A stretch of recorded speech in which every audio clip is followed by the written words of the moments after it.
कुछ वैल्यू नहीं होती। भारत असल में अहिंसक ही था।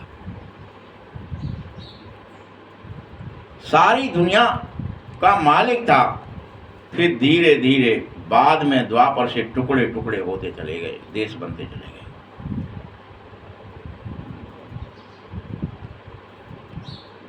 सब देवी देवता बनकर रहते थे।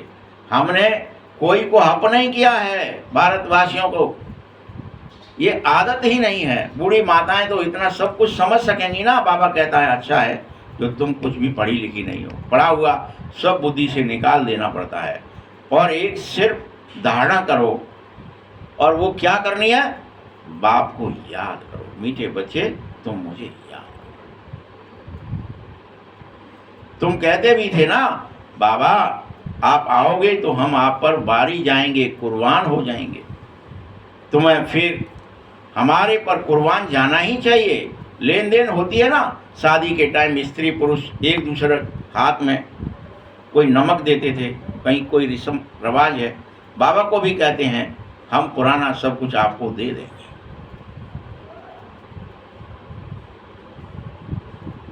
वैसे भी तुम्हें पता है मरने के बाद तो सब खत्म हो ही जाता है।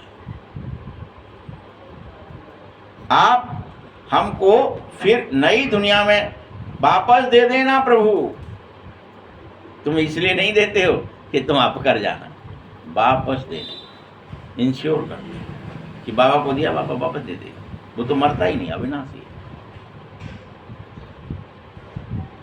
बाप आए हैं सभी को वापस ले जाने, क्योंकि वो महाकाल है। अभी आपको स्टार्टिंग में ही बताया बुढ़ी के कि वहाँ कोई काल नहीं होता है, वहाँ कोई टाइम नहीं होता है, टाइम ट्रेवलिंग नहीं होती है कि कोई बूढ़ा हो जाए, कोई बच्चा हो जाए, कोई जवान हो जाए। वहाँ समय ही नहीं है, वहाँ कुछ नहीं होता है।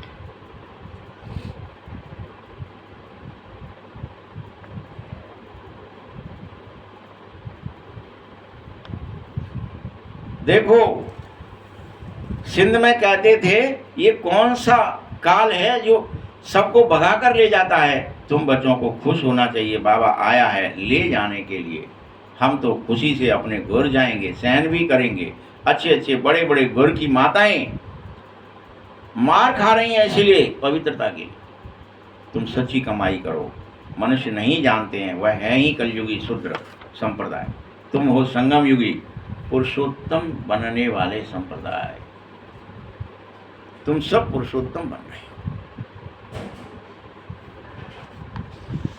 जानते हैं ना नंबर वार पुरुषार्थ अनुसार पुरुषोत्तम बनेंगे। लक्ष्मी नारायण बनना है, फिर लक्ष्मी नारायण के बाद डिग्रियां कम ही होती जाती हैं। सबसे बड़ी डिग्री है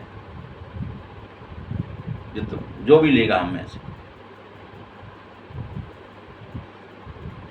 क्योंकि हर चीज ऊपर से नीचे की ओर ही आ रही है। आहिस्ते आहिस्ते गिरते ही जाते हो। इस समय सब गिर चुके हो, झाड़ पुराना हो चुका है, तना सड़ चुका है। अब इसीलिए पुनः स्थापना हो रही है। फाउंडेशन लग रहा है। कलम कितनी छोटी होती है, उसी में से फिर से वृक्ष बन जाता है। कितना बड़ा, यह भी ऐसे ही है। यहां तुम बच्चों की थोड़ी सी कलम लग रही है। और सतयुग में भी यह बहुत थोड़ा ही झाड़ होगा। अभी तो कितना बड़ा झाड़ है, वैरायटी फूल निकलेंगे इस मनुष्य सृष्टि के। एक ही झाड़ में कितनी वैरायटी हो जाएंगी, अनेक वैरायटी, अनेक धर्मों का झाड़ मनुष्यों का होगा। फिर भी देखो कितनी वैरायटी है कि एक की सूरत न मिले दूसरे से, एक का अंगूठा ना मिले दूसरे से, एक का रेटिना ना मिले दूसरे से। कितनी वैरायटी है, बना बनाया है। लेकिन ये एक जैसा पाठ कोई का नहीं होता है यहाँ। इसीलिए इसको कुदरती बना बनाया बेहद का ड्रामा कहा जा रहा है। इसमें बहुत बनावट है। जो चीज रियल होती है वह खत्म भी होती है, फिर 5000 वर्ष बाद रियलिटी में फिर से स्थापित हो जाएगी। चित्र आदि भी कोई रियल अभी बने हुए थोड़े ही हैं। ब्रह्मा की भी शकल फिर 5000 वर्ष बाद पूरी तरह तुम भूल गए हो कैसी थी। ये याद है, बूढ़ा था तो दाढ़ी मूछ बना देते हो, कहीं 4 मूठ बना देते हो, कहीं कुछ बना देते हो। ये सब ड्रामे का राज है। ये समझने में बुद्धि बड़ी विशाल चाहिए। और कुछ न समझो तो एक बात बुद्धि में जरूर रखो कि एक शिव बाबा, दूसरा न कोई। यही समझ, मत पढ़ो पीछे कि राम कैसे थे।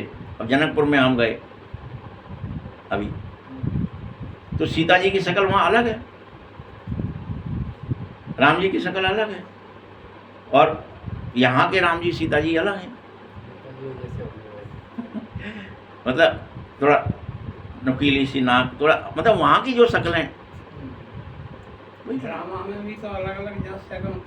भाई, यहाँ रामलीला खेलते हो तो जो आदमी अच्छा सा दिख रहा है राम बना दो। क्योंकि रियलिटी तो भूल ही गए ना अपन। लेकिन अभी जो है, मतलब विवेकानंद की फोटो बनानी, गांधी की फोटो बनानी, महात्मा गांधी की, तो वो तो अभी थे, अभी कुछ ही दिन पहले, तो भूले नहीं ना लोग। पिक्चर है उसकी, तो वो शक्ल वैसी बनाते। लेकिन बाद में जब भूल ही जाओगे और किसी को याद नहीं हो, मान लीजिए आपके अपने बाबा, दादा, परदादा, आपको याद है क्या शक्ल, तो बनाओगे क्या? कोई जिनसे देखे होंगे उसको थोड़ी सी याद होगी तो भी बना सकता है क्या? कोई चित्रकार तो है नहीं वो। अब तो भाई साहब फोटो बन रहे हैं, पहले फोटो भी नहीं थे, कोई करके सब कुछ पता ही नहीं है। फिर क्या कैसी उनकी शक्ल थी, भूल जाते हैं ना बाद में। तो ये ऐसे ही यहाँ कोई समझता ही नहीं है कि शिव बाबा, मैं 5000 वर्ष पहले तुम कैसे दिखते थे, शिव बाबा ज्योति स्वरूप है ये भी कैसा था। ये समझने की बात है, कुछ न कुछ समझो। एक बात बुद्धि में रखो, बाबा एक है, शिव बाबा दूसरा न कोई। ये आत्मा ने कहा है, बाबा हमको क्या कहता है, बच्चे तुम मुझे याद करो। बाबा हमको क्या याद देता है? एक ही याद। यह है समझने की सहज बात। हाथों से कर्म करो लेकिन बुद्धि से मुझ बाप को याद करो। अच्छा, मीठे मीठे सकीले बच्चों प्रति माता पिता बाप दादा का याद प्यार और गुड मॉर्निंग। रूहानी बाप की, रूहानी बच्चों को नमस्ते। रूहानी बच्चों की भी बाप दादा को बहुत बहुत याद प्यार और नमस्ते। धारणा के लिए मुख्य सार है, सहनशीलता का गुण धारण कर माया के विघ्नों में पास हो जाओ। क्या कर लो? सहनशीलता का गुण धारण कर लो। अनेक आपदाएं आएंगी ही आएंगी, अत्याचार होंगे ही होंगे। ऐसे समय पर तुम्हें सहन करना है और मुझे याद भी करना है।